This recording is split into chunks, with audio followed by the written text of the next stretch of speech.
Rasulullah SAW bersabda, "Jika zaman itu telah dekat, banyak mimpi orang beriman tidak bohong. Dan sebenar-benar mimpi di antara kalian adalah mimpi orang yang paling jujur dalam perkataan.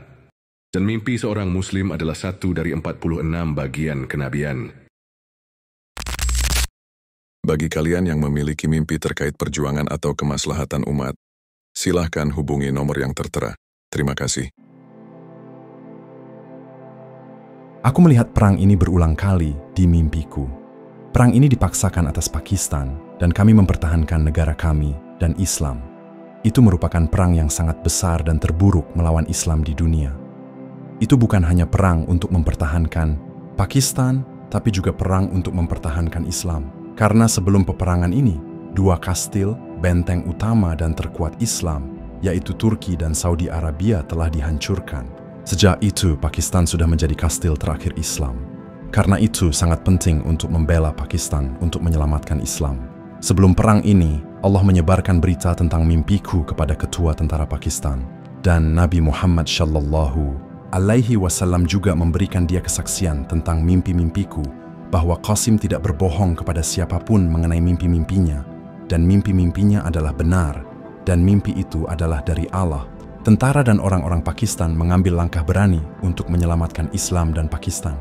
Dan kemudian orang-orang yang benar-benar mencintai Pakistan mulai memerintah, dan kita membersihkan Pakistan dari segala jenis kekafiran, kesyirikan, dan sistem keadilan semacam itu dibentuk sehingga seluruh dunia menjadi terkejut. Sistem pemerintahan terbentuk dan Pakistan mulai berkembang, dan Pakistan juga bersiap untuk perang. Tapi bersamaan dengan itu, kehancuran mulai terjadi di Turki dan Timur Tengah. Kelompok teroris baru terbentuk di Timur Tengah. Saat Pakistan mulai berkembang, India mencoba untuk menyerang Pakistan. Tapi Allah membantu Pakistan dengan jet tempur hitam yang kuat, dan India tidak berani menyerang Pakistan setelah melihat itu. Dan Pakistan mendapatkan peluang untuk berkembang dan bersiap untuk peperangan. Tapi di sisi lain, India dan sekutunya serta kelompok teroris juga bersiap untuk perang dengan Pakistan. Kami juga menyerang ke Kashmir dan membebaskannya untuk membuat pertahanan kami lebih kuat. India tidak berani menyerang Pakistan sendirian dikarenakan jet tempur hitam.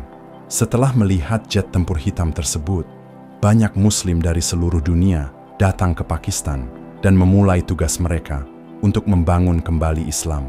Allah membantu kita dari balik layar, tidak terlihat, dan membuat kita sangat cerdas dengan rahmat-Nya. Kita membuat teknologi sendiri, pesawat, kapal, dan juga kita mandiri. Beberapa waktu sebelum perang ini, Nabi Muhammad SAW memanggilku ke Madinah melalui mimpi saat aku pergi ke Mekkah dan Madinah. Kemudian aku melihat mereka ditinggalkan dan liar. Aku melihat kerusuhan dan kegelapan di antara orang-orang. Jadi aku berkata kepada mereka, "Bersabarlah sebentar lagi. Allah akan memperbaiki semuanya dengan pertolongannya." Saat aku kembali, musuh sudah siaga tempur untuk menyerang Pakistan, dan kami pun sudah siap sedia. Menurut mimpi benarku, Nabi Muhammad SAW ikut secara tidak terlihat dan rahasia di peperangan ini, yang dalam artian menjadi komandan mengatur strategi perang. Undai kemudian perang terburuk dimulai dan musuh Pakistan merasa yakin bahwa mereka akan menghancurkan Pakistan. Tapi rencana Allah berbeda dan Allah menolong Pakistan. Di perang ini, Muslim tidak membunuh wanita, anak-anak, dan orang yang sudah tua atau orang yang tidak bersenjata yang menginginkan damai. Aku tidak tahu berapa lama perang ini, tapi Pakistan memenangkan perang ini dengan pertolongan Allah. Setelah perang ini, aku tahu bahwa di perang ini 800 juta orang terbunuh. Kemudian aku menjadi sangat sedih, dan aku berkata bahwa, kenapa perang ini dipaksakan terhadap kita? Kemudian aku berkata, kita hanya mempertahankan diri kita dan musuh kita sendiri yang menginginkan kematian. Kami membantu semua wanita, anak-anak, orang tua, dan menerima mereka sebagai keluarga, dan mereka menjadi mu'alaf. Sejak kami memenangkan pertempuran ini dengan pertolongan Allah, musuh mendapat kekalahan. Kemudian Muslim dari timur keluar dengan pertolongan Allah kepada dunia, dan mendapatkan kembali wilayah mereka. Dan tidak ada seorang pun yang menghentikan kita, dan segala bentuk terorisme dan penindasan telah dihancurkan. Kita menyebarkan Islam yang sebenarnya kepada seluruh dunia dengan pertolongan Allah, dan seluruh dunia menjadi damai. Islam menyebar ke seluruh dunia sekali lagi, dan semua orang menjadi tahu bahwa Islam sebenarnya dari Nabi Muhammad Shallallahu Alaihi Wasallam adalah penuh kedamaian. Terdapat rahmat dan karunia Allah Subhanahu wa Ta'ala di mana-mana, dan terdapat rejeki di mana-mana, dan tidak satu pun kembali sedih atau miskin. Dan Allah senang pada kebanyakan dari kita. Dan setelah beberapa tahun kemudian, Dajjal tiba-tiba muncul. Resume. Perang besar yang akan terjadi bukan hanya untuk mempertahankan Pakistan, tetapi juga untuk melindungi Islam setelah runtuhnya dua benteng utama Islam, yaitu Turki dan Arab Saudi. Pakistan menjadi kastil atau benteng terakhir umat Islam. Mimpi Qasim disampaikan kepada ketua tentara Pakistan. Dan Nabi Muhammad SAW akan memberikan kesaksian kepada ketua tentara bahwa mimpi-mimpi tersebut adalah benar dan berasal dari Allah. Tentara Pakistan mengambil langkah berani untuk menyelamatkan Islam. Setelah tentara Pakistan bertindak, negara dibersihkan dari kekafiran, kesyirikan, dan sistem keadilan serta pemerintahan yang baru terbentuk. Pakistan mulai berkembang dan bersiap untuk perang dengan bantuan Allah yang membuat mereka lebih kuat. Kelompok teroris baru muncul di Timur Tengah, dan kehancuran terjadi di Turki. India mencoba menyerang Pakistan, namun Allah menolong Pakistan dengan jet tempur hitam yang membuat India ketakutan. Pakistan membebaskan Kashmir untuk memperkuat pertahanan. Jet tempur hitam menginspirasi banyak Muslim dari seluruh dunia untuk datang ke Pakistan dan membangun kembali Islam.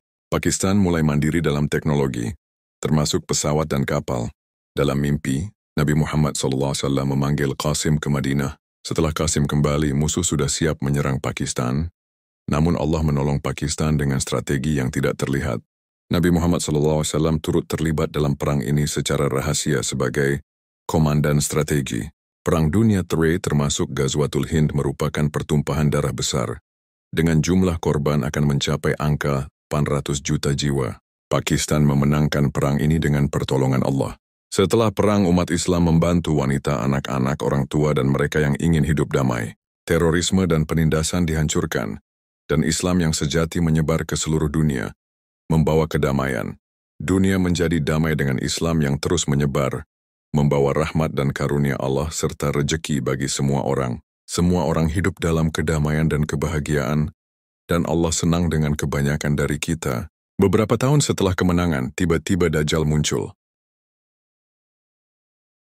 Rasulullah SAW bersabda, "Wahai sekalian manusia, sesungguhnya kabar kenabian telah tiada, kecuali mimpi yang baik yang dimimpikan oleh seorang muslim, atau mimpi yang diperlihatkan kepadanya." Hadis Sunan Ibnu Majah, nomor 3889.